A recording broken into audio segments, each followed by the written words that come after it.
Assalamualaikum dan salam sejahtera kepada semua penonton dan juga subscriber. Terima kasih kepada yang telah tekan butang subscribe dan jangan lupa tekan lonceng tanda sokongan moral korang terhadap channel ini. Baik pada video ni aku nak perincikan pada korang satu persatu apakah bantuan yang ada dalam pakej pemerkasa. Pemerkasa bukan pemerkasam. Kalau pemerkasam dia akan jadi ikan perkasam. Baik, kita mulakan.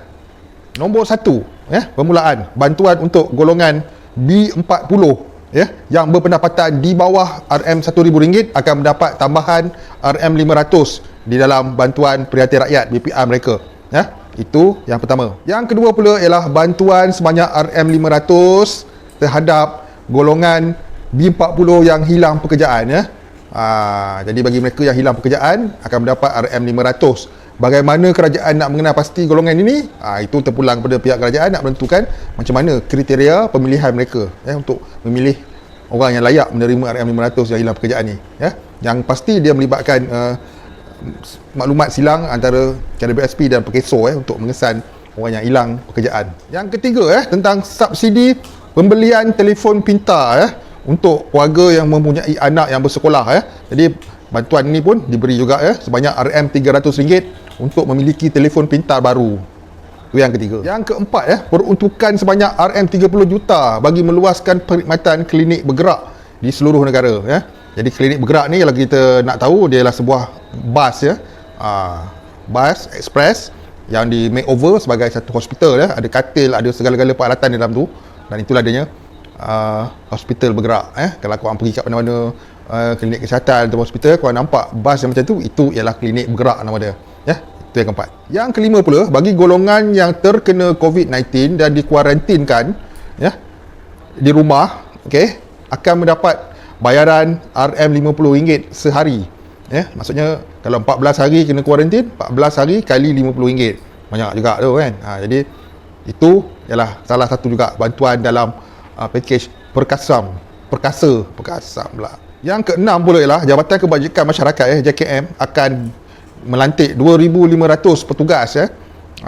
Petugas ni dengan tujuan untuk melaksanakan semua program-program, segala program-program bantuan yang dikawal selia oleh Jabatan Kebajikan Masyarakat. Jadi tang sini klise sikit perlukah kan?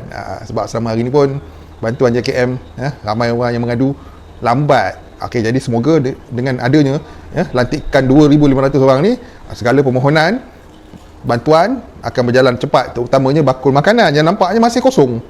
Bakul tu kosong. Jadi semoga bermanfaatlah 2,500 orang ni. Itu yang keenam. Kita pergi yang ketujuh berkaitan dengan BSN. Yang ketujuh ni, BSN sedia 60 juta dana di bawah skim pembiayaan mikro pemerkasaan NITA nama dia. Pemerkasaan NITA bagi menggalakkan wanita menceburi bidang perniagaan. Jadi bagi yang nombor 7 ni, golongan wanita bolehlah rujuk kepada Bank Sempadan Nasional macam mana cara nak memohon bantuan ini supaya korang boleh memulakan perniagaan. Macam-macam perniagaan boleh dimulakan oleh orang wanita ni. Boleh buat COD makanan, boleh buat macam-macam bisnes, jual sana jual sini. But aku sarankan korang buka lah SSM, syarikat korang sendiri, enterprise, supaya lebih mudah. Jadi kalau nak menjalankan apa-apa perniagaan, seeloknya adalah pendaftaran dengan Suruhanjaya Syarikat Malaysia. Itu yang ke-7. Sekarang kita pergi yang ke-8. Yang panjang sangat lah pula apa yang disampaikan oleh PM. Jadi aku terpaksa take note.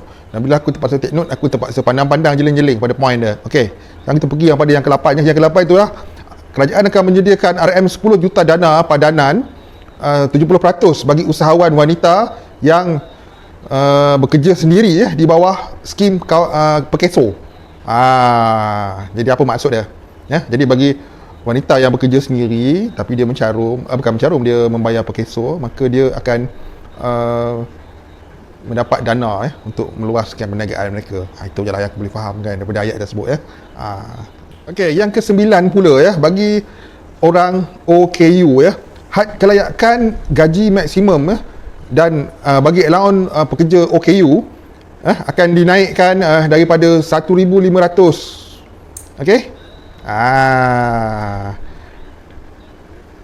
daripada 1,200. Maksudnya daripada 1,200 sekarang ni korang terima, lepas ni korang akan menerima sebanyak 1,500 allowance tersebut.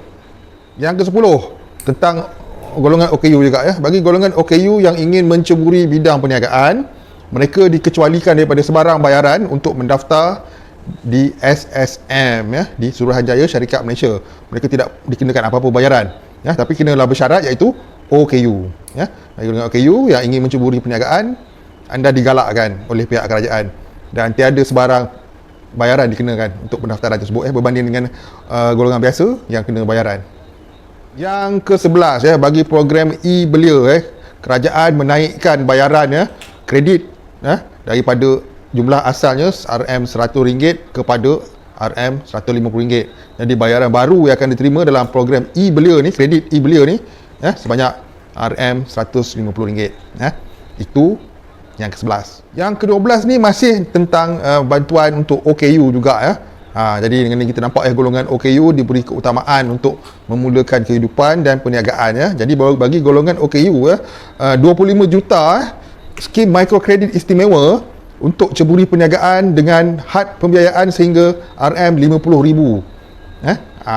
Kenyataan tersebut mengatakan dengan jelas bagi golongan OKU anda bolehlah memulakan perniagaan Yang 13 ni menarik inisiatif yang ke-13 ni menarik kerana ia melibatkan isi rumah iaitu gas dapur memasak LPG, liquid petroleum gas ni Okey, jadi subsidi sebanyak 50% tu dikekalkan separuh harga Jadi dengan itu subsidi ke atas LPG yang berat 14 kilo masih diteruskan juga tak ada penambahan, tak ada pengurangan. Subsidi sebanyak separuh harga masih diteruskan juga untuk gas memasak di dapur. Ini penting ni untuk semua orang Bayangkan kalau gas harganya mahal, nak tak nak kita akan menggunakan dapur minyak ataupun dapur kayu. Susah nak masak.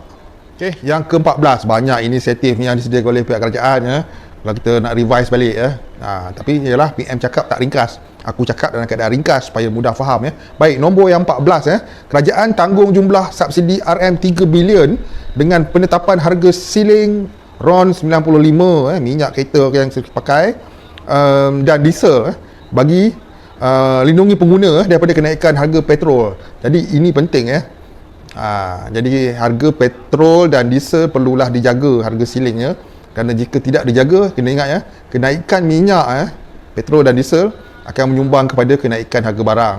Itu satu fakta. Jadi perlu dilindungi harga siling tersebut agar dia tidak melepasi harga siling tersebut, dan subsidi minyak perlulah diteruskan supaya kawalan ini berlaku. Jikalau tidak, bila minyak naik, semua barang akan naik. Tak kira lah barang apa pun, makanan, spare part, apa segala benda, pakaian sekalipun, mikrofon kan, spek semua akan naik gara-gara kenaikan harga minyak. Pengaruh dia sangatlah besar. Okey bagi yang nombor 15 ni memang jelas daripada mula tadi sampai ke 15, inisiatif yang 15 memang jelas menunjukkan bahawa pihak kerajaan menggalakkan masyarakat, rakyat untuk memulakan perniagaan instead of makan gaji. Jadi memang digalakkan untuk memulakan perniagaan Okey, jadi bagi nombor 15 ni New Gen Entrepreneur Online Bootcamp diperkenalkan. New Gen, generasi baru entrepreneur usahawan online bootcamp diperkenalkan untuk bimbing 2,000 usahawan belia yang berniaga dalam talian. Memang tak dinafikan banyak usahawan sekarang ni tak perlukan premis pun berniaga dalam talian menggunakan berbagai-bagai platform sama ada Shopee, Lazada, Amazon pun dah boleh masuk dah sekarang ni, dan Facebook, Instagram dan sebagainya. Semua tu menjadi platform untuk usahawan-usahawan ni berniaga jadi ambil peluang ni.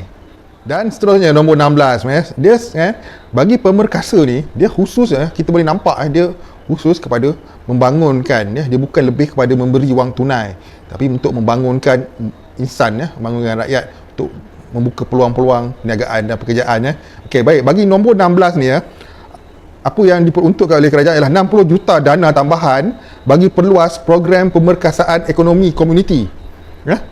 Komuniti bandar, maksudnya di bandar PEKB jadi orang yang bandar bolehlah mendapatkan dana tambahan daripada kerajaan sebanyak 60 juta ringgit ni dan ini dikatakan memberi manfaat terhadap 1,800 orang. Figure tu dah ada 1,800 orang, maksudnya dah ada 1,800 orang yang dah berdaftar untuk dana ni. Jadi adakah anda sudah pun memohon, ada dalam senarai ataupun belum, orang kena semak dengan BEKB, ya. BEKB. Yes, BEKB. Dan yang terakhir, okey, bantuan untuk rakyat ni, okey, nombor 17. Dia ada banyak sebenarnya, tapi yang lain tu tidak mengkhususkan kepada rakyat, ya.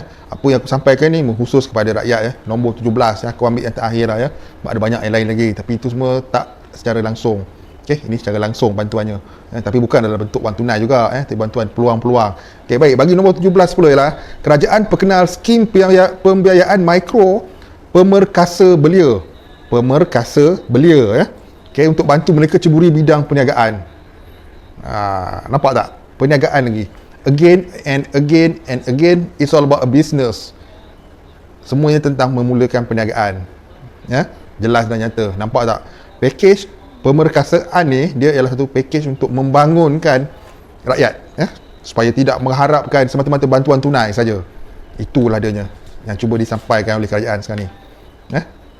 Kita mula-mula kita harap ada BPN 3.0 lah, benda lah, tak ada. Sebab pemberian wang tunai secara macam tu tidak membantu untuk jangka masa panjang, ya.